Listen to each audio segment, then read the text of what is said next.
L'écologie réelle, une histoire soviétique et cubaine par Guillaume Suin. Chapitre 1. L'agroécologie, un acquis méconnu du socialisme. Une victoire ouvrière pour l'environnement vaut mieux qu'une douzaine de protocoles de Kyoto. Située à Gémenos, près de Marseille, Fralib est une usine d'empaquetage qui appartenait aux géants de l'agroalimentaire Unilever, les célèbres thés éléphants. Suite à un projet de délocalisation en Pologne, la lutte des quelques 80 ouvriers de l'usine pour la préservation de l'emploi et le maintien de l'usine a été marquée par de nombreux épisodes et rebondissements au cours des 5 dernières années, mais s'est finalement soldée par une victoire. Occupation de l'usine malgré les menaces et la violence de milices patronales, suppression de salaires, mise à pied et répression antisyndicale, la CGT y étant majoritaire et s'étant étendue à la plupart des travailleurs de l'usine au cours de la lutte. Campagne de boycott des marques Unilever dans tout le pays, lutte juridique et médiatique, omniprésence des fralibiens dans toutes les actions syndicales opposées aux politiques libérales de Sarkozy puis de Hollande. Cette lutte du David provençal contre le Goliath de l'agrobusiness a retenti comme une conquête hautement significative pour l'ensemble de la classe ouvrière.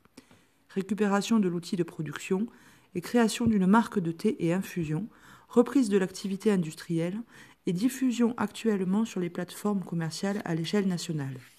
Leur nom, 1336, durée en jours de cette formidable aventure ouvrière qui a rayonné partout en France et inspiré bien des boîtes en lutte où ils ont exporté leur savoir-faire militant et sillonnant sans trêve le pays. Une véritable avant-garde de la classe ouvrière contre les politiques libérales actuelles menées au nom du grand patronat. Mais l'un des aspects de cette lutte concerne plus particulièrement la question écologique. Les produits désormais empaquetés sont certifiés bio. Quand on ne peut pas concurrencer le géant des thés Lipton, Unilever, par la quantité sur le marché, il faut une spécificité qualitative pour durer. Or, le tilleul 1336 est collecté sur le sol provençal, localement, tandis que les thés sont importés du Vietnam où on les cultive sans pesticides. De tels partenariats ne sont pas le fruit du hasard. La CGT FNAF, branche de la CGT pour l'agroalimentaire, est réputée pour ses engagements révolutionnaires et reste la seule branche CGT adhérente de la Fédération mondiale des syndicats, FSM, organisation historique des syndicats révolutionnaires et internationalistes.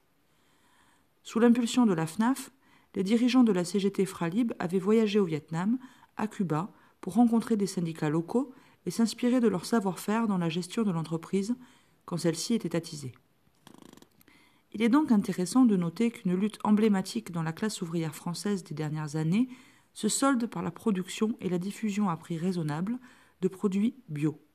La cause écologique a, peut-on dire, avancé plus vite par cette seule lutte, dans laquelle les militants n'ont pas forcément la défense de l'environnement comme priorité immédiate, on s'en doute, puisqu'il s'agit de lutter pour préserver l'emploi, que par des années de propagande abstraite des mouvements à composition petite bourgeoise. C'est un enseignement précieux. Mais justement, il faut analyser la situation de façon matérialiste. Le passage de cette lutte syndicale en une lutte politique, puisque c'est le propre des luttes ouvrières quand elles sont offensives, s'est notamment traduit par l'exigence d'une nationalisation par l'État qu'il fallait mettre devant ses responsabilités et ses multiples promesses plus ou moins officielles.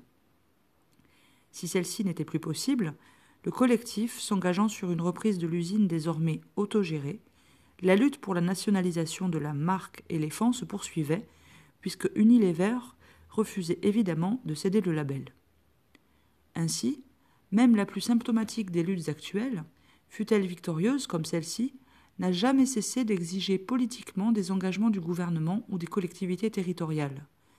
Ce qui montre clairement en quoi l'autogestion n'est pas un modèle extrapolable à l'échelle du pays, même si celle-ci est à protéger et à soutenir très nettement. Pas d'illusion tactique ou de formule magique reproductible pour les luttes à venir, comme ce fut le cas jadis avec les montres LIP, par exemple, pour leurs anciens laudateurs anarcho-syndicalistes et réformistes. Une marque bio ne peut s'implanter sur le marché, dominée, comme chacun sait, par les géants de l'agro-industrie polluante, qu'avec des engagements sérieux de l'État, des aides, des subventions. Sans cela, le rapport de force est immanquablement défavorable.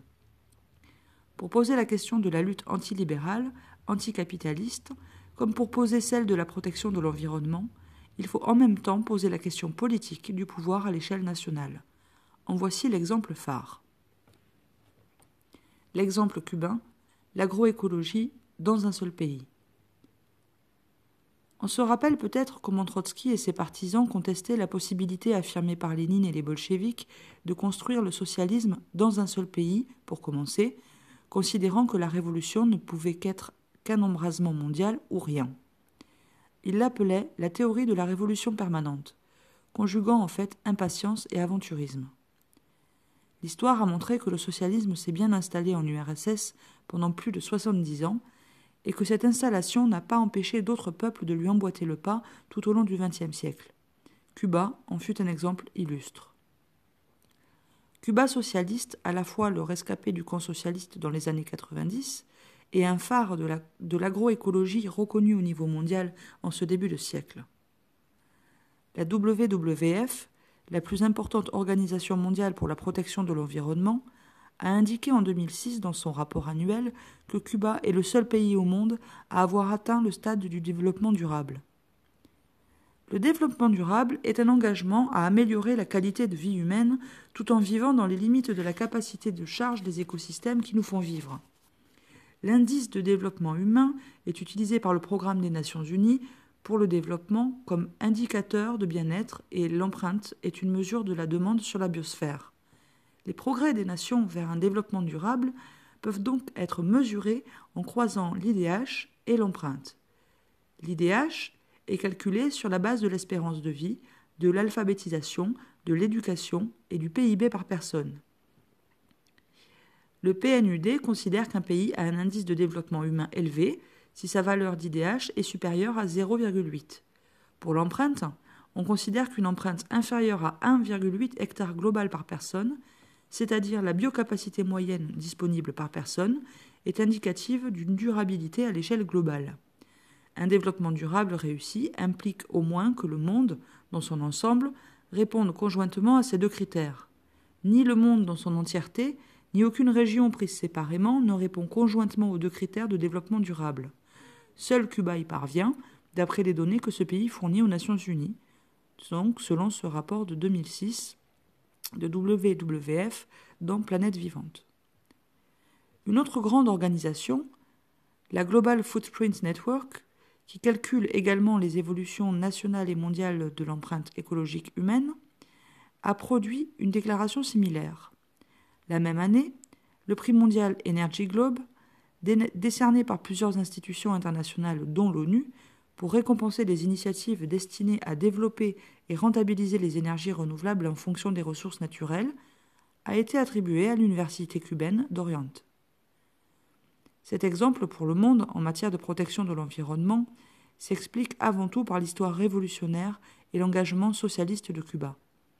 En la matière, la grande île caribéenne ne fait pas figure d'exception, puisque, nous le verrons plus loin, l'Union soviétique elle-même s'était illustrée comme pionnière mondiale de l'agroécologie avant le tournant des années 50, à une époque où, du reste, personne en Occident ne se préoccupait d'environnement.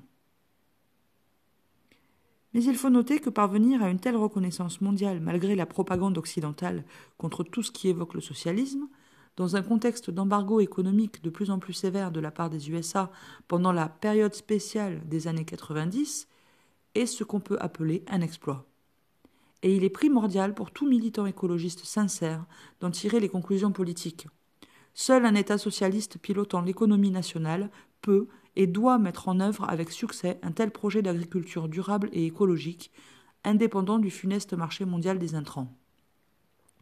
Aucun État capitaliste n'est en mesure d'accomplir le 10e de cette prouesse, parce qu'elle suppose une planification nationale interdisant dans la même période et sur tout le territoire l'agriculture intensive, qui concurrence mortellement toute volonté d'agriculture bio sur son marché intérieur, en mobilisant des moyens indispensables, humains, éducatifs, scientifiques, techniques. De la révolution cubaine en 1959 à l'époque de Khrouchtchev, jusqu'en 1990, au moment de l'écroulement du bloc soviétique, le modèle développé dans l'île était celui d'une URSS aveuglée par son obsession de rattraper le modèle américain. L'agriculture intensive, fondée sur l'usage massif d'engrais chimiques et de pesticides, et sur une mécanisation importante, plusieurs milliers de tracteurs russes notamment. Ce modèle a certes permis un développement économique et social rapide, mais sans remise en cause du système de monoculture caractéristique des semi-colonies, fondé essentiellement sur la production de canne à sucre. La quasi-intégralité de sa production agricole était acheminée vers les pays socialistes, qui en retour approvisionnaient Cuba en hydrocarbures avec des prix nettement préférentiels, 4 ou 5 fois en dessous du niveau de prix mondial. Sur le fond, ce type d'échange de bons procédés ressemble au service réciproque que s'accordent actuellement les pays latino-américains, membres de l'ALBA, Alliance bolivarienne pour les Amériques, au sein de laquelle Cuba exporte désormais plutôt ses médecins formés et ses engrais biologiques que sa canne à sucre. Mais ce genre d'interdépendance, s'il permet d'éviter le blocage autarcique, reste une base fragile pour l'économie cubaine quand un partenaire vient à manquer par suite d'un putsch pro-impérialiste. Les années 90 ont été celles d'une miraculeuse résilience, avec la période spéciale en temps de paix. Alors que 80% des importations, alimentaires et énergétiques, se sont volatilisées du jour au lendemain, le peuple a vécu une crise sans précédent. Panne de courant de plusieurs jours, pénurie alimentaire, quasi-disparition des transports publics, généralisation du chômage technique, dans un contexte aggravé par l'affermissement des contraintes économiques liées à l'embargo meurtrier imposé par les États-Unis. Ceux-ci n'ont eu aucun scrupule à profiter de la situation catastrophique pour resserrer encore l'étau, dans l'espoir que le système s'effondre plus vite sur lui-même, comme ils en rêvaient depuis 1959. La loi Helms-Burton, destinée à faire tomber Fidel Castro et à mettre en place à La Havane un gouvernement soumis aux USA, a été assortie de restrictions supplémentaires dans la décennie pour sanctionner tout navire environnant ayant eu des contacts avec la côte cubaine, ainsi que tout État commerçant de près ou de loin avec Cuba. Mais le régime castriste a finalement réussi le tour de force d'une véritable révolution verte, bien avant les récentes victoires diplomatiques à l'origine du desserrement progressif du blocus. Le groupement d'ONG Agriculture Network, insoupçonnable de sympathie castriste, indique clairement que la révolution verte accomplie par l'île n'est pas le fait de la seule nécessité historique liée aux pénuries de cette époque, ni à la spontanéité ou au volontarisme des paysans, mais bien à la force des leviers étatiques et à la planification. Plusieurs composantes du système étaient déjà utilisées dans les années 90. Des centres de production destinés à la lutte biologique contre les ravageurs, des exploitations agroécologiques pilotes, des formations sur l'agriculture bio, des organoponicos, jardins surélevés en milieu urbain, et le développement d'un mouvement social promouvant la culture bio. Cuban Association for Organic Agriculture and Organic Agriculture Group. La motivation à l'origine de l'émergence des pratiques agroécologiques à Cuba pendant les années 90 n'est toutefois pas le résultat d'un changement délibéré de mentalité des populations, mais s'explique plutôt par la nécessité d'assurer l'autosuffisance. L'absence de produits agrochimiques ne suppose pas nécessairement un système de production écologique. Une telle conversion requiert en effet une décision consciente. Des arguments tirés de la recherche et des projets cubains laissent penser que la production bio est techniquement faisable et économiquement viable en tant que volet important dans la stratégie de sécurité alimentaire d'une nation. Cuba, en réussissant à améliorer sa sécurité alimentaire et de manière plus générale sa productivité agricole, a démontré ce qu'il est possible d'accomplir quand la volonté politique existe. L'État fait rapidement de l'alimentation une question de sécurité nationale et impulse des voies de production agricole qui ne sont encore que balbutiantes, voire inexistantes en Occident.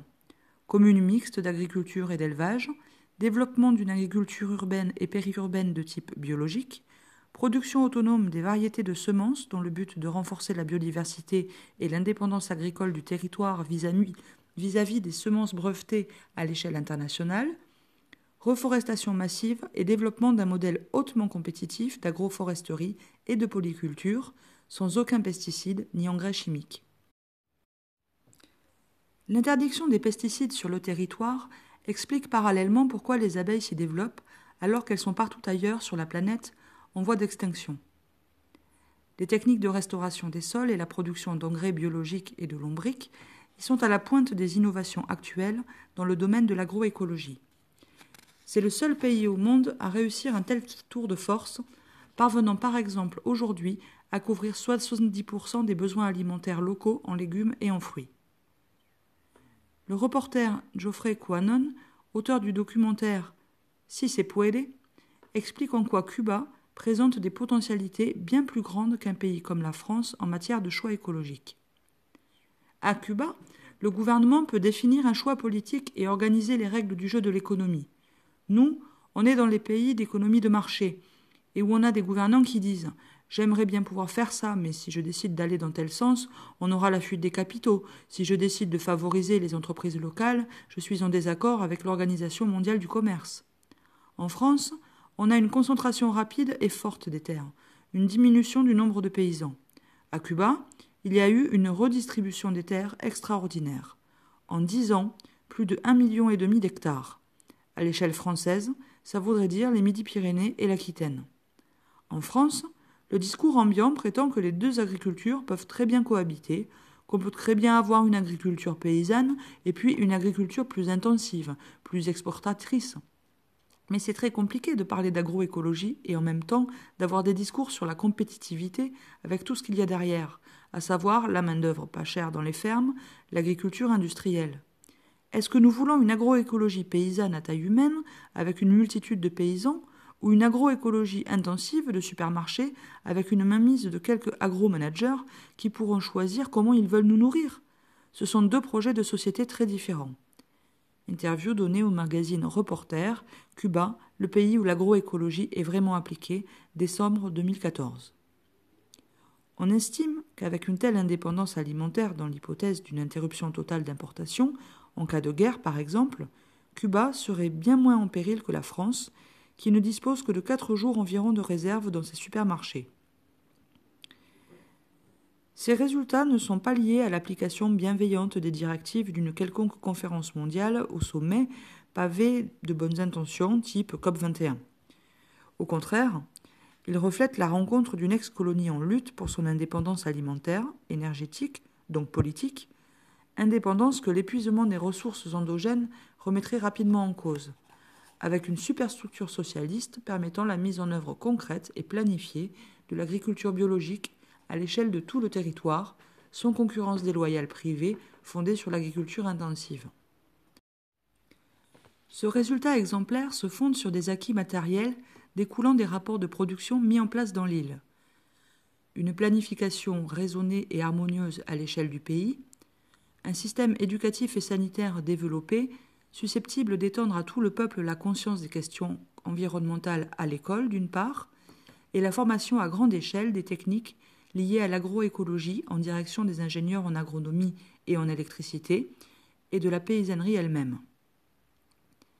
Rappelons au passage que par-delà les effets néfastes des pratiques non écologiques ayant marqué la période du partenariat avec l'URSS post-khrouchtchevienne, les bénéfices importants de celle-ci en matière de développement national ont permis à un tel système éducatif de dépasser celui de toute l'Amérique latine, permettant ainsi d'asseoir l'agroécologie nationale actuelle sur une base solide, contrairement à tous les pays qui ont vécu la même période en pure perte. Si la population cubaine représente près de 2% de la population latino-américaine totale, elle compte plus de 11% des scientifiques du sous-continent, ce qui correspond à une ressource humaine énorme, capable de propager le savoir indispensable, sans lequel l'agriculture biologique ne pourrait se développer, dans une paysannerie spontanément attachée à ses habitudes et rétive à des techniques réputées, à tort, improductives. En une décennie, le pays est sorti de la crise alimentaire et a doublé sa production agricole, augmenté ses sources de calories de 25%, tout en maintenant un système social de distribution parfaitement équitable. On sait à quel point en France, par exemple, cette redistribution est au contraire particulièrement injuste, avec des prix prohibitifs pour les classes populaires en ce qui concerne les aliments bio. Le pays s'attache en particulier à élargir au maximum la biodiversité des semences, garantie de souveraineté alimentaire. C'est une aspiration qui permet dans une certaine mesure d'éviter l'usage de pesticides contre les maladies et les parasites. La biodiversité permet en effet de limiter les pertes en cas d'épidémie, certaines variétés ayant toujours des chances de survivre si d'autres sont décimées par un parasite, une maladie ou une fluctuation brutale du milieu. Mais plus largement, la lutte contre les parasites implique des qualifications spécifiques sur les polycultures, dont certaines espèces protègent leurs voisines des ravageurs, par exemple, et les pesticides naturels à base de produits végétaux. Elle implique donc une grande culture théorique, oubliée de nos agronomes chimistes, ne jurant que par les molécules de synthèse et les solutions de court terme. La fertilisation des champs est enfin fondée sur la réintroduction de la flore et de la faune du sol, anéantie par les engrais chimiques et les pesticides quand l'agriculture est intensive. Des fermes de production de lombrics, d'élevage de champignons ont été fondées en lien direct avec les coopératives de travailleurs agricoles. Les engrais biologiques et composts cubains sont même aujourd'hui exportés dans toute l'Amérique latine. Les techniques de pointe concernent les cultures sous couvert végétal, dont le but est de protéger la texture et la vie des sols cultivés, au contraire des sols nus d'agriculture intensive, détruits par la chimie et le labour, mais aussi et peut-être surtout l'agroforesterie. Cette dernière repose sur le principe des alternances arbres-culture, dont les avantages sont importants en matière de productivité. 10 000 familles cubaines ont adopté cette technique dans la dernière décennie. Une telle explosion est une fois encore le résultat d'une véritable coordination paysanne à l'échelle nationale à travers l'ANAP, Association nationale des petits agriculteurs cubains, liée à la centralisation du système socialiste. Les paysans y trouvent des résultats tangibles. En 2008, par exemple, les monocultures résiduelles ont toutes été décimées par une tornade dans les provinces de Las Tunas et de Holguín, tandis que les parcelles agroforestières sauvèrent la moitié de leurs récoltes, les arbres protégeant les cultures maraîchères au sol de la force du vent et de la pluie. Cuba est l'un des seuls pays au monde dont la superficie forestière est supérieure à celle d'il y a 50 ans et qui demeure en constante augmentation, ce qui veut dire que parallèlement aux cultures agroforestières, le patrimoine naturel est fortement mis en valeur. L'île possède 23 parcs nationaux et 6300 espèces végétales protégées, dont 51% sont endémiques. Sur le plan de l'indépendance énergétique, Cuba n'est pas en reste. Avec une progression de 14,5% de l'investissement dans ce secteur pour la région Amérique centrale Caraïbes en 2015, elle tire vers le haut les autres continents. L'Asie, avec 12,4% en grande partie grâce à la Chine, et loin derrière l'Amérique du Nord, avec 3,6%, et l'Europe, avec 5,2%. Considéré comme une véritable révolution énergétique, son programme lancé en 2007 a baissé la consommation de kérosène de 66%, la consommation de gaz de 60% et la consommation de pétrole de 20%, sans qu'aucun de ces célèbres programmes sociaux, éducatifs et sanitaires n'en pâtissent, ce qui est en soi une prouesse. Ce programme s'est appuyé en premier lieu sur les économies d'énergie. Le président Fidel Castro l'affirmait en 2006. « Nous n'allons pas attendre que le pétrole nous tombe du ciel, parce que nous avons découvert, heureusement, quelque chose de plus important, les économies d'énergie, ce qui revient à découvrir un grand gisement de pétrole. » En 9 mois, 100% des ampoules à filaments du pays, connues pour les pertes énergétiques engendrées, ont été remplacées gratuitement par des ampoules fluorescentes plus écologiques. En 1997, le Programme national d'économie d'énergie du ministère de l'Éducation a permis aux jeunes Cubains, aux travailleurs, de se familiariser avec les mesures d'économie d'énergie. Mais le programme concerne aussi le développement des énergies renouvelables elles-mêmes. 2364 écoles rurales ont été équipées de panneaux solaires, permettant à tous les élèves le même accès à l'éclairage, aux ordinateurs, aux programmes d'éducation télévisés. D'innombrables cliniques de campagne ont été équipées de même. Cela vaudra à Cuba de remporter en 2001 le prix Global 500, décerné par les Nations Unies. Le réseau de l'entreprise publique de distribution électrique, l'Union électrique nationale, a été entièrement rénové ces dernières années pour limiter les pertes liées à la vétusté. Avec toutes ces mesures, on estime par exemple que Cuba a économisé près d'1 million de tonnes de pétrole en 2006-2007. 100 stations éoliennes sont en cours d'installation dans 11 provinces et 2 nouvelles fermes éoliennes ont été construites, soit une production de 7,23 MW pour tout le pays.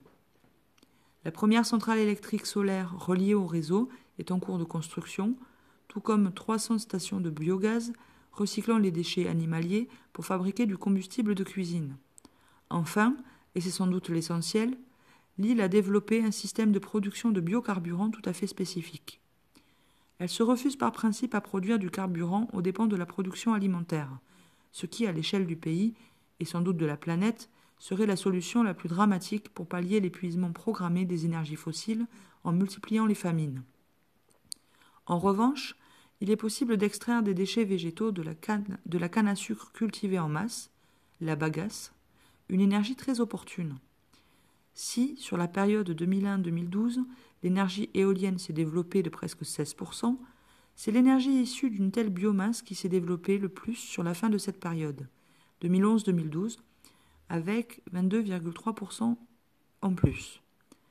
De telles centrales à bagasse ont une capacité de production annuelle de 478,5 MW. Cette forme d'énergie est écologiquement neutre, peu coûteuse, contrairement aux installations solaires ou hydroélectriques par exemple, et n'a pas l'inconvénient d'être intermittente comme c'est le cas pour l'énergie éolienne ou solaire. Pendant la saison de la récolte des cannes à sucre, 4 à 6 mois dans l'année, cette production alimente le réseau électrique à hauteur de 30%. Pourquoi ça marche à Cuba et pas ailleurs ? C'est une double nécessité qui illustre le miracle cubain. D'une part, la construction d'un système socialiste souverain implique nécessairement la préservation de ses ressources propres, sur le plan agricole comme sur le plan énergétique, donc un plan de type agroécologique. D'autre part, la protection de l'environnement ne peut se réaliser avec un rendement suffisant et à un niveau technique élevé, sans parasitage ni concurrence déloyale de l'agro-business court-termiste, que dans un système socialiste. On sait qu'il existe des bribes de développement agroécologique dans des pays comme la France ou l'Allemagne.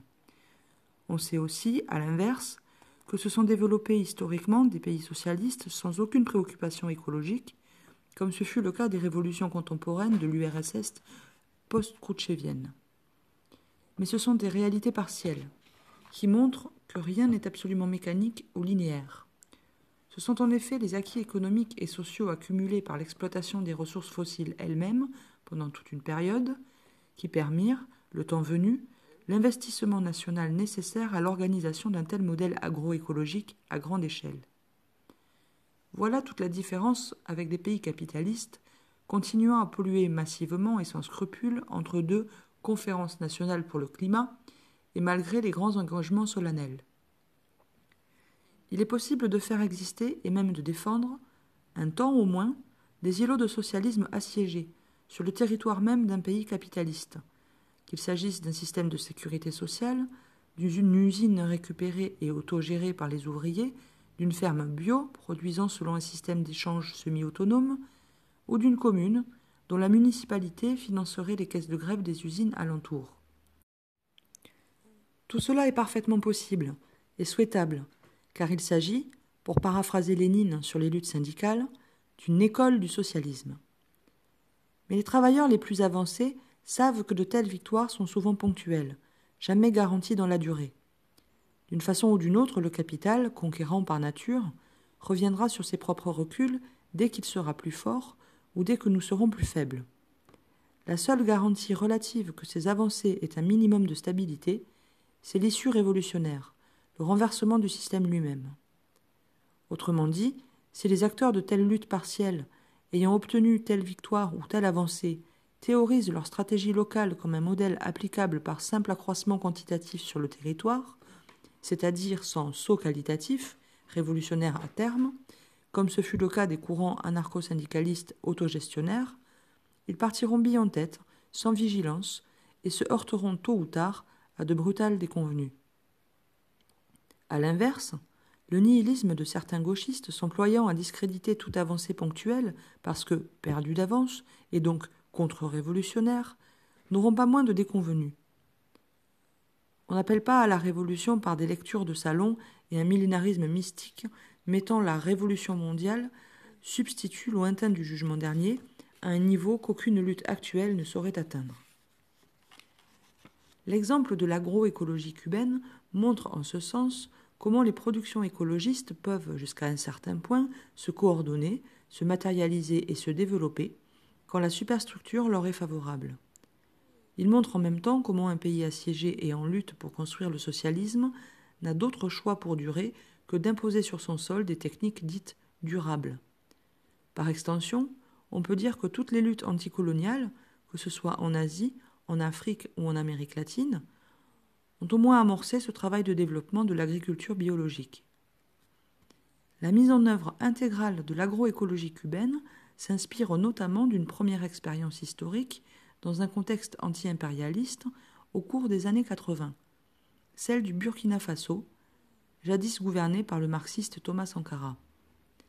Elle montre une fois encore en quoi une lutte révolutionnaire permet une telle mise en œuvre, par la mobilisation planifiée des forces productives nationales, avec bien plus de succès que les fragiles expériences naissant dans les pays capitalistes européens. Le système éducatif et les capacités de mobilisation populaire en étaient les deux conditions, rapport de production et force productive. Il s'agissait avant tout de protéger et de régénérer un environnement sérieusement dégradé par la présence coloniale. Déforestation massive, érosion des sols et dégâts causés par l'élevage intensif. Le programme politique se fondait sur plusieurs mesures d'urgence prises au tout début de la révolution burkinabé. Campagne des 3 luttes, contre le déboisement, contre les feux de brousse, contre la divagation des animaux d'élevage. Campagne éducative dans les écoles pour la sensibilisation des élèves à la cause de l'environnement, et campagne, une école, un bosquet, généralisation des foyers améliorés, récolte populaire de semences forestières, instauration systématique de pépinières villageoises, création d'un ministère de l'eau. Thomas Sankara ne voulait pas s'en tenir là, et se consacra à un projet transnational en partenariat avec d'autres pays du Sahel, la Grande Ceinture Verte. Celle-ci, par son ampleur et son caractère volontariste, rappelait peut-être à certains le grand plan de transformation de la nature soviétique à la fin des années 40. Toutes ces campagnes volontaristes se fondaient, il faut le noter, sur des formes de lutte pour la défense de la culture traditionnelle, mise à mal par l'impérialisme, auxquelles la paysannerie était particulièrement sensible. Elles furent toutes abandonnées après l'assassinat de Sankara et le renversement du pouvoir en 1987, avec le retour au précaré colonial français et aux pratiques agricoles destructrices. Un permaculteur aujourd'hui très médiatisé et influent dans le milieu militant écosocialiste, Pierre Rabhi, en tant que burkinabé, fut témoin de cette aventure et reste encore un admirateur du leader marxiste. S'il faut saluer de telles campagnes, en Asie, en Afrique ou en Amérique latine aujourd'hui, il est évident qu'aucune ne fut pleinement satisfaisante, soit parce que l'expérience fut stoppée à la faveur d'un putsch et d'un retour au néocolonialisme destructeur, soit parce qu'elle ne put bénéficier des investissements massifs que seul un État en transition vers le socialisme peut allouer à l'agroécologie, comme c'est actuellement le cas à Cuba. Premier dépassement historique de la contradiction ville-campagne. Ces expériences révolutionnaires du XXe siècle, plus ou moins abouties, doivent conduire, dans le mouvement écologiste sincère, au rejet de l'anticommunisme, et dans le mouvement communiste de cette fable d'un socialiste productiviste, étrangère sur le fond au modèle surmédiatisé mais trompeur qu'ont imposé Khrouchtchev et ses successeurs. Les réalisations les plus abouties en matière de protection de l'environnement, à Cuba, avec en particulier l'agriculture vivrière biologique urbaine et périurbaine, s'orientent, sans peut-être même le formuler théoriquement, vers le dépassement d'une des plus fameuses contradictions pointées par Marx et Engels, puis Lénine, à savoir la contradiction ville-campagne. Et c'est dans cette résolution de cette opposition non antagoniste que résident la plupart des projets écologistes modernes. Pour Engels, seule une société qui engraine harmonieusement ses forces productives dans l'une ou l'autre selon les lignes grandioses d'un plan unique peut permettre à l'industrie de s'installer à travers tout le pays avec cette dispersion qui est la plus convenable à son propre développement et au maintien ou au développement des autres éléments de la production. La suppression de l'opposition de la ville et de la campagne n'est donc pas seulement possible. Elle est devenue une nécessité directe de la production industrielle elle-même, comme elle est également devenue une nécessité de la production agricole et, par-dessus le marché, de l'hygiène publique. Ce n'est que par la fusion de la ville et de la campagne que l'on peut éliminer l'intoxication actuelle de l'air, de l'eau et du sol. Elle seule peut amener les masses qui aujourd'hui languissent dans les villes au point où leur fumier servira à produire des plantes au lieu de produire des maladies. La suppression de la séparation de la ville et de la campagne n'est donc pas une utopie, même en tant qu'elle a pour condition la répartition la plus égale possible de la grande industrie à travers tout le pays. Certes, la civilisation nous a laissé, avec les grandes villes, un héritage qu'il faudra beaucoup de temps et de peine pour éliminer. Mais il faudra les éliminer, et elles le seront, même si c'est un processus de longue durée. Engels, Anti-Düring, 1878. Si certains ont pu ou ont voulu identifier dans cette aspiration des premiers théoriciens communistes une absorption des campagnes par les villes industrielles, on verra plus loin en quoi elles révèlent au contraire la nécessité de combiner le développement des forces productives, indispensables à l'édification du socialisme puis du communisme, à la nécessité de protéger l'environnement. L'exode rural de plus, il faut le remarquer, a été stoppé à Cuba grâce au développement de son agroécologie et à l'amélioration indiscutable des conditions de vie de la paysannerie sur l'île. On ne parle pas ici du partage de la misère, qu'imposerait un retour au Moyen-Âge agro-pastoral, voire au communisme néolithique d'avant la lutte des classes, mais bien d'un partage de richesses, auquel doivent avoir droit les travailleurs des campagnes comme ceux des villes, une fois vaincue l'exploitation capitaliste qu'ils ont tous dû subir. Les agroécologistes d'aujourd'hui savent que la généralisation des techniques agricoles respectant l'environnement ne peut être comparée à un retour au Moyen-Âge, ni consister en l'arrêt du jour au lendemain des techniques de l'agriculture intensive.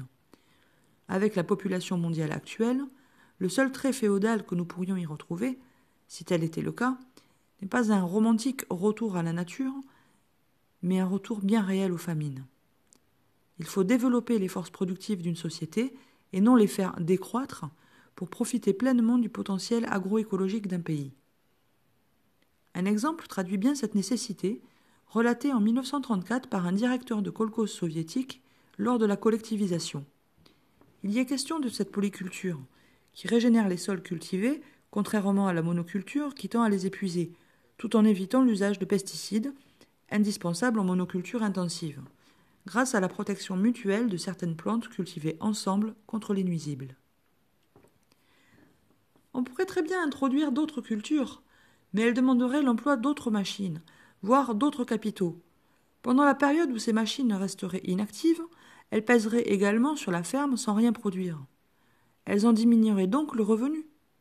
Il en serait de même si nous introduisions la culture des fourrages avec rotation du blé et d'autres céréales. En somme, si nous adoptions le système ordinaire et accoutumé de la polyculture. L'introduction de la variété des cultures dans la grande ferme mécanisée porte avec soi la nécessité d'installations nouvelles, de nouvelles machines, mais aussi celle de nouveaux cadres techniques. D'autant plus de machines, les ouvriers devront employer, d'autant moins ils les connaîtront et d'autant moins ils les aimeront. Propos rapportés dans La collectivisation des campagnes soviétiques, Guido Miglioli, 1934. Il est évident que la polyculture, entre autres techniques alternatives, suppose des capitaux permettant l'achat de plus de matériel agricole et une formation spécifique des paysans concernant l'usage de ce matériel et les connaissances agronomiques sur les stratégies à mettre en place. Autrement dit, elle exige un haut niveau de formation à l'échelle de toute la paysannerie, amenuisant, comme le marxisme le prévoit sous le communisme, la frontière virtuelle entre travail manuel et travail intellectuel. L'agroécologie à grande échelle ne peut que résulter d'un bond en avant économique et civilisationnel, comme seul le socialisme peut le garantir à terme. Hydrocarbures, une nappe énergétique pour certains États anti-impérialistes. Sous l'angle historique, et sans oublier le sens de la dialectique qui fait défaut à beaucoup d'analystes, il faut comprendre la stratégie énergétique de certains pays du Sud, y compris Cuba, dans le contexte particulièrement complexe d'une libération anti-impérialiste. Des pays comme le Venezuela, la Bolivie, l'Angola, l'Algérie, la Libye, le Nigeria et bien d'autres sont réputés pour la richesse de leur sous-sol en hydrocarbures. Selon la nature de l'État qui détient cette richesse, c'est une manne soit pour le peuple, soit pour l'impérialisme et la bourgeoisie locale qui se vend à lui. Et c'est bien cette distinction qui doit prévaloir dans l'analyse politique que l'on fait du pays. Quand le sous-sol est exploité par l'impérialisme, c'est au seul profit d'une oligarchie mondiale liée au capital financier dégénérescent et belliciste, bloquant les forces productives sur une très large échelle. Les richesses produites le sont donc, au mieux, à perte, au pire, pour jeter les peuples dans la guerre et le chaos, le retour au Moyen-Âge. Quand il est nationalisé par un gouvernement populaire à caractère anti-impérialiste, comme celui du Venezuela ou de la Bolivie, la redistribution des richesses produites permet des avancées spectaculaires dans les domaines de la santé et de l'éducation et un véritable recul de la pauvreté. C'est d'ailleurs ce qui garantit, jusqu'à un certain point, le soutien populaire vis-à-vis des dirigeants de tels pays, les peuples n'ayant jamais pu profiter auparavant de la rente pétrolière. Même l'exemplaire agroécologie cubaine subsiste en grande partie grâce à l'importation de pétrole des pays de l'ALBA, en contrepartie notamment d'exportation de savoir-faire médical ou dans le domaine des énergies alternatives. Si Cuba développe progressivement les moyens de sa souveraineté énergétique, elle dépend encore assez largement des énergies fossiles et n'a pas les moyens de passer du jour au lendemain aux énergies dites propres, contrairement aux pays les plus riches de la planète qui, eux, pourraient, avec de la volonté politique, se donner les moyens d'une vraie transition énergétique. Or même dans de telles conditions, on peut considérer que cette politique énergétique, certes condamnable dans l'absolu si on ne considère que la question environnementale prise isolément, permet une accumulation de richesses et un développement des forces productives aptes à financer et organiser, par un système éducatif performant, la formation des agronomes et paysans locaux à l'agroécologie et aux énergies alternatives. Il faut aussi accumuler des forces productives pour moderniser les infrastructures de l'approvisionnement et de la distribution énergétique. Sans oublier qu'à terme, l'extraction des hydrocarbures étant limitée, elle sera obligatoirement abandonnée pour d'autres solutions qu'il faut d'ores et déjà prévoir et financer. Seules la planification et l'interventionnisme peuvent assurer une telle politique. Il est donc absurde de condamner l'extraction d'hydrocarbures vitales en Bolivie ou au Venezuela comme un aspect négatif du système. Elle est positivement la seule solution fondée sur les ressources nationales pour construire une alternative écologique à l'échelle du pays, même si les puissances impérialistes prédatrices, on le comprend facilement, vont s'empresser d'exploiter cette contradiction apparente pour leurs propres intérêts politiques. Demander à un pays possédant une ressource pétrolière aujourd'hui de cesser sur le champ de l'exploiter au nom de la défense de l'environnement, lui suggérant qu'on peut développer un autre modèle anti-impérialiste, fût-il plus lent et plus fragile, c'est demander l'impossible. Aucun pays pauvre ne peut construire une alternative indépendante et écologique sans l'appui de ses ressources propres, même transitoirement, et il faut du temps et de l'investissement pour que ce pays soit en mesure d'appliquer un projet agroécologique indépendant, concret et solide. Il ne suffit pas de décider de tout arrêter et d'annoncer aux paysans qu'ils vont revenir à l'âge de la charrue pour une production ne nourrissant à peine qu'eux-mêmes. L'agroécologie exige au contraire une haute technicité, un haut niveau de formation en biologie des agronomes et des paysans pour savoir comment cultiver avec un rendement suffisant des infrastructures modernes, y compris sur le plan de l'approvisionnement énergétique des fermes. D'une certaine façon, on peut dire que les pays luttant pour leur souveraineté contre l'impérialisme ne peuvent édifier un tel système qu'en contrepartie d'un investissement initial polluant, contrairement aux pays riches qui pourraient, si l'État n'était pas bourgeois, arriver au même résultat sans cette malheureuse étape de transition. C'est un processus qui rappelle la fameuse nouvelle politique économique, NEP, dans les premières années de la Russie révolutionnaire. Sortant d'une guerre dévastatrice, dans un pays encore majoritairement dominé par le féodalisme et la paysannerie, les soviets avaient impulsé une politique de transition pendant laquelle l'économie de marché serait de nouveau autorisée sous contrôle. Ainsi, il était possible d'accumuler rapidement les richesses manquantes pour assurer la collectivisation, base de la construction socialiste. Nous ne sommes pas encore assez civilisés pour passer directement au socialisme, encore que nous en ayons les prémices politiques, avait dit Lénine dans Mieux vaut moins mais mieux. 1923. Nous pouvons affirmer sans hésiter que la mise en place d'un projet comme celui de l'agroécologie cubaine nécessite non pas la négation du contexte local et un volontarisme aventurier, mais au contraire un bond civilisationnel, un regain de modernité à la fois dans les rapports de production et dans les forces productives. De ce point de vue, le repli tactique est la seule option pour un dirigeant anti-impérialiste pragmatique et soucieux des intérêts de son peuple. Tout militant ayant un jour dirigé une lutte à son échelle connaît cela.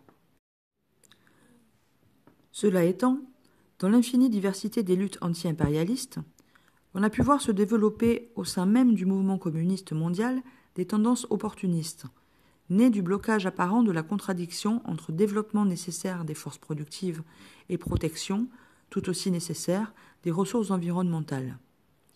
Le reflux révolutionnaire mondial, né de l'effondrement du camp socialiste, peut expliquer en partie ces dérives, ferment actuelles du mouvement éco-socialiste.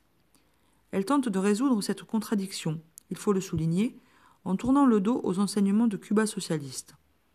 L'une atteint les centres impérialistes, où le mouvement trotskiste a pu avoir quelque influence néfaste dans cette période post-soviétique, l'autre atteint la périphérie, avec l'exemple hautement significatif de l'ex-parti communiste kurde PKK. Inconséquence du trotskisme vert. Le mouvement trotskiste, réputé ouvriériste et peu enclin dès l'origine aux questions paysannes, n'a sur le plan théorique aucune affinité avec les luttes pour la protection de l'environnement. Dès les premières années de la Révolution russe, il fallait pour Trotsky collectiviser les campagnes sur le champ, sans tenir compte de l'état de développement de la paysannerie de l'époque et avant que la NEP n'eût fourni les résultats attendus. Il n'avait pour les paysans que mépris et suspicion, considérant qu'ils représentaient par nature une couche sociale réactionnaire, féodale. Lénine voulait au contraire un État révolutionnaire du prolétariat et de la paysannerie. Animé de l'intérieur par des luttes de classe intenses entre paysannerie pauvre et propriétaires terriens féodaux, il s'agissait bien sûr de ne pas laisser cette classe ultra-majoritaire dans le pays à la merci des contre-révolutionnaires blancs et la rallier via la satisfaction de ses besoins immédiats aux perspectives révolutionnaires ouvertes par la classe ouvrière.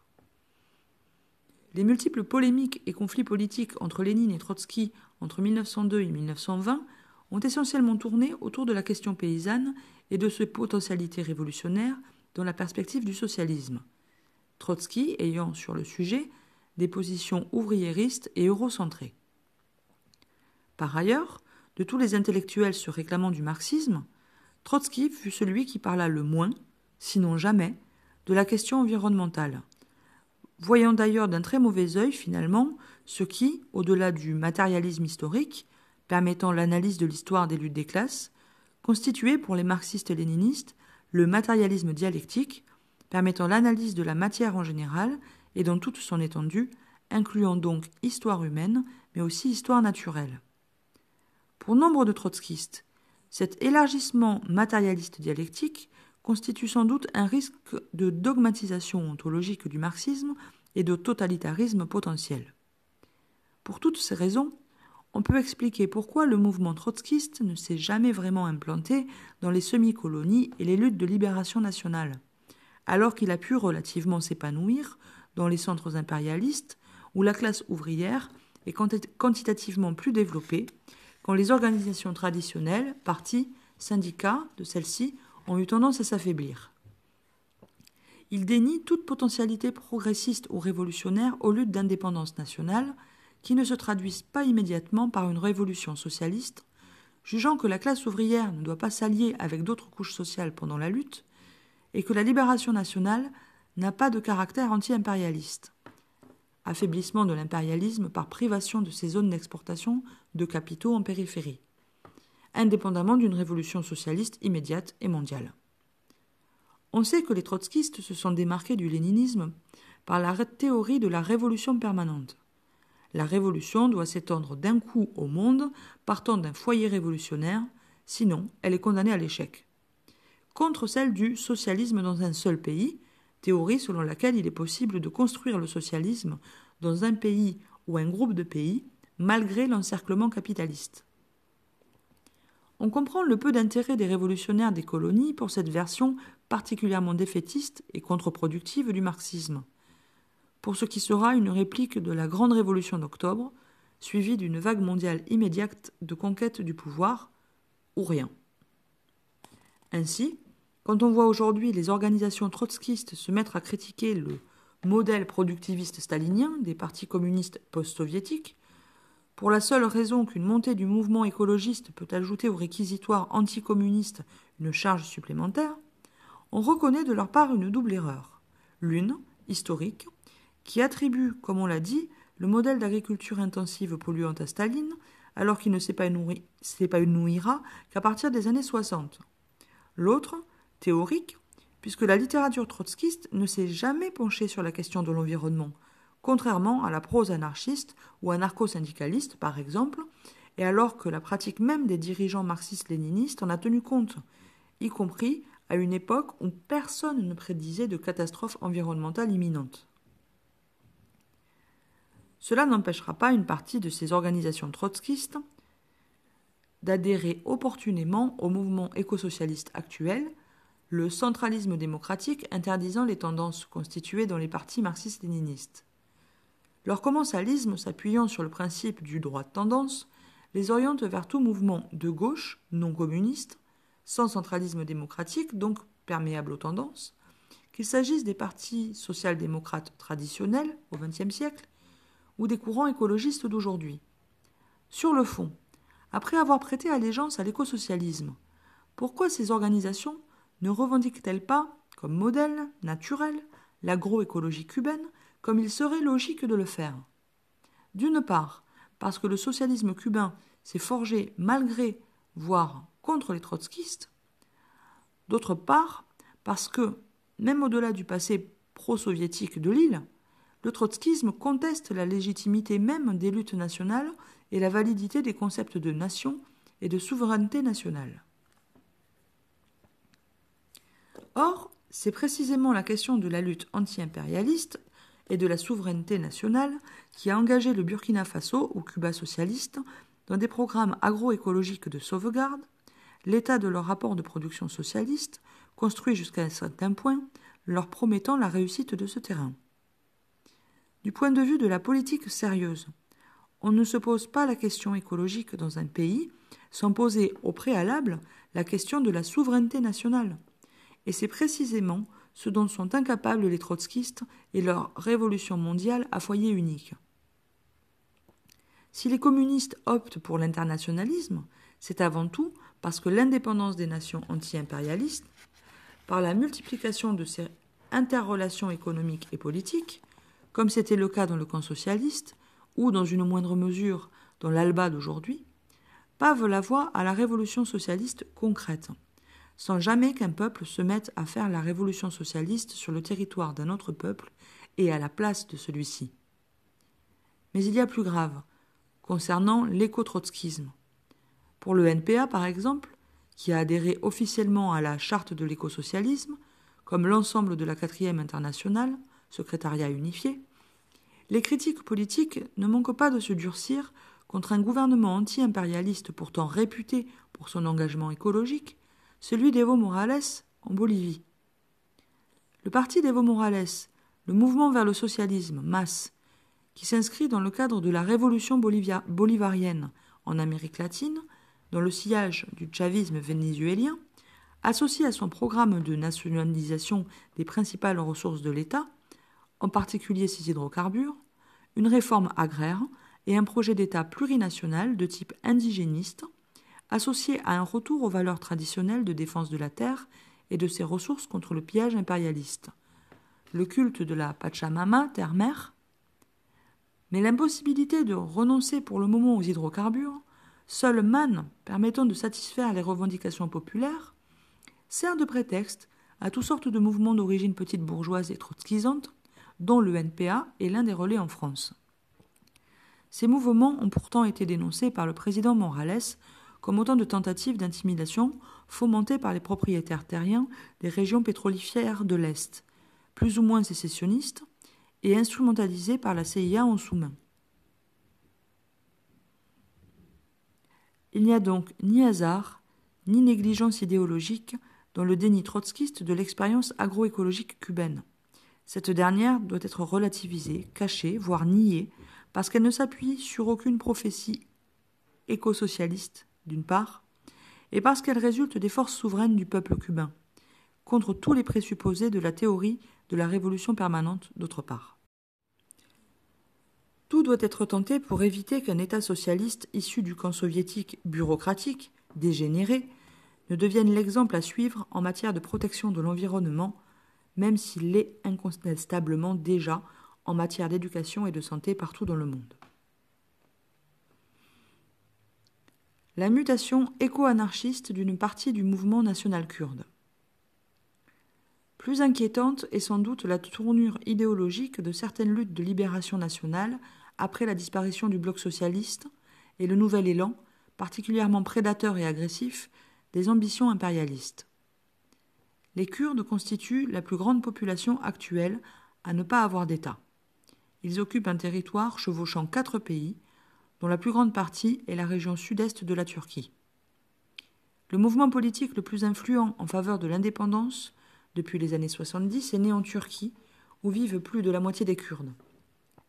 C'est le Parti des travailleurs kurdes, PKK, du célèbre prisonnier politique Abdullah Öcalan. Au départ, le parti est marxiste-léniniste et prône la lutte de libération nationale sur tout le territoire par le moyen de la guérilla sur le modèle cubain. Il a bénéficié d'un soutien internationaliste, en particulier de la part des soviétiques, contre le potentat américain qu'était la Turquie, base avancée de l'OTAN aux portes du camp socialiste. Lors de la guerre du Golfe, s'est opéré un premier retournement important de la cause kurde, quand la coalition impérialiste envahissant l'Irak a utilisé les revendications des Kurdes irakiens au nord, qui peuplaient le deuxième territoire le plus riche du pays en hydrocarbures. À partir de cette invasion, le Kurdistan irakien s'est transformé, avec l'aide occidentale, en une vaste région autonome vis-à-vis de Bagdad, qui déstabilisera ou inspirera les revendications des autres Kurdes, notamment en Turquie. Car ce quasi-État kurde de la nouvelle fédération irakienne suggérera aux militants du PKK que le mot d'ordre d'indépendance nationale est devenu caduc et qu'il serait plus juste de revendiquer des autonomies relatives dans l'ensemble des États concernés. Une telle suggestion sera d'autant plus efficace que l'allié soviétique n'est plus, que l'influente République kurde d'Irak noue des liens diplomatiques et économiques avec l'ennemi de toujours, qu'est le gouvernement turc, grâce à son pétrole si convoité, et que les puissances impérialistes occidentales le soutiennent politiquement face à un régime irakien potentiellement insoumis à leur feuille de route ou peu fiable sur le long terme. La contradiction entre les deux voies possibles de la lutte s'est compliquée quand les combattants kurdes de Syrie, avec l'aide des combattants voisins du PKK, se sont mis à combattre l'État islamique barbare dans la région de Kobané sans aucune aide militaire de l'OTAN, au prétexte hypocrite que leur mouvement est officiellement enregistré comme terroriste depuis les années 70. Si la question nationale ne peut être éludée des analyses marxistes, comme tentent de le faire croire les trotskistes par exemple, elle n'est pourtant pas une question intrinsèquement liée à la lutte des classes à l'échelle internationale, et l'impérialisme a parfaitement compris, depuis plusieurs décennies, qu'elle peut être instrumentalisée pour affaiblir des États gênants ou insoumis, eux-mêmes en lutte pour leur souveraineté. Les campagnes de la bourgeoisie, les ingérences humanitaires, souvent accompagnées d'interventions militaires occidentales pour la liberté des minorités du riche Biafra pétrolifère, du Katanga aurifère dans le Congo de Lumumba, du Kosovo serbe, du Tibet chinois, en sont des exemples typiques. Et le Kurdistan irakien peut être facilement rangé dans cette catégorie. Ainsi, le PKK, devenu Congrès du peuple kurde, a officiellement abandonné le marxisme-léninisme pour une voie mieux adaptée au reflux révolutionnaire de l'époque. Il adhère en 2005 au municipalisme libertaire écologique, théorisé par Murray Bookchin, ex-trotskiste américain et essayiste reconnu dans les mouvements anticommunistes de la nouvelle gauche américaine. Cette nouvelle pensée écosocialiste est multiforme depuis les années 70, mais se reconnaît au moins dans la nécessité de dépasser la contradiction principale aux yeux des marxistes, la contradiction capital-travail, au profit d'autres contradictions, comme celle opposant le capital à la nature. Le municipalisme est quant à lui un vieux corrélat politique d'origine anarchiste et s'opposant à la question nationale ou lui répondant par une lutte décentralisatrice en faveur de communes villageoises autonomes. La lutte armée y est abandonnée officiellement dans les années 2000 et le terrain de la défense de la culture et de la langue kurde sera parallèlement laissé aux parlementaires, désormais légaux, d'une branche social-démocrate pro-kurde dans les tribunes politiques de l'oppresseur turc. Il faut noter que la répression culturelle, politique et économique anti-kurde n'a bien sûr pas cessé et que le célèbre prisonnier politique Öcalan reste à ce jour toujours derrière les barreaux. Paradoxalement, la ressource qui a permis stratégiquement d'assurer l'autonomie de la République kurde d'Irak, le pétrole, devient ce qu'il faut absolument interdire chez les Kurdes de Turquie et de Syrie, dont le sous-sol est bien moins riche, au même titre que l'urbanisation et l'agriculture intensive. La défense de l'environnement fonctionne donc comme une négation ou un substitut de la lutte des classes elles-mêmes, comme une force centrifuge qui éloigne les minorités nationales kurdes les unes des autres.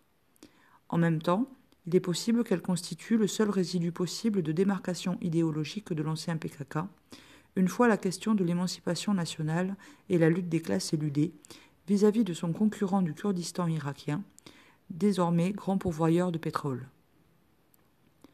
Cette exploitation opportuniste des questions écologiques, sur des territoires ruraux peu concernés de fait par ces questions, comme celle des communes villageoises décentralisées, donc incluses dans ce même mouvement centrifuge, sont les signes d'un recul idéologique évident, partant du marxisme-léninisme. Sans boussole marxiste, point de guide efficace pour l'action. Si des bribes d'État dans l'État se construisent au Kurdistan du Nord, sans analyse de classe, comment se préparer aux inévitables réactions de l'État turc ? Comment anticiper la manipulation des couches les plus enrichies du peuple kurde par l'État turc pour diviser et affaiblir le mouvement émancipateur ? Comment agir si certaines communes votent démocratiquement pour le retour de l'agriculture intensive ou l'exploitation massive de pétrole ? Comment enrayer l'urbanisation massive si le Kurdistan commence à développer ses propres forces productives ? On voit ici tous les aspects d'un idéalisme politique dangereux, qui rejette toute idée de planification nationale et de composition sociale du pouvoir. L'exemple kurde, malgré une complexité liée aux multiples frontières traversant le territoire de cette nation en gestation prolongée, montre à quel point l'impérialisme peut soigner une minorité nationale en Irak quand les revendications de celle-ci coïncident avec leur intérêt, pendant qu'elle continue de la blâmer dans les pays voisins, même adoucie au niveau de leurs revendications. Un deux poids deux mesures tragique qui révèle aussi comment la question environnementale peut se travestir au gré des circonstances en un substitut stérile à la lutte des classes et des peuples contre le capital. Le marxisme reconnaît l'existence d'une contradiction entre le capital et la nature, mais il lui donne une place relative, émanant et donc dépendante de la contradiction capital-travail. C'est d'ailleurs l'exemple soviétique lui-même qui en donne le plus de poids, sachant qu'à l'époque, jusque dans les années 50, il ne pouvait encore être question d'opportunisme sur la défense de l'environnement, puisque le mouvement écologiste n'existait pas politiquement. Mieux, l'écologie soviétique était jusqu'à une époque assez récente sujet de moquerie de la part des intellectuels occidentaux qui ne juraient que par l'exploitation scientifique des ressources naturelles et par la monoculture intensive sur le modèle américano-européen.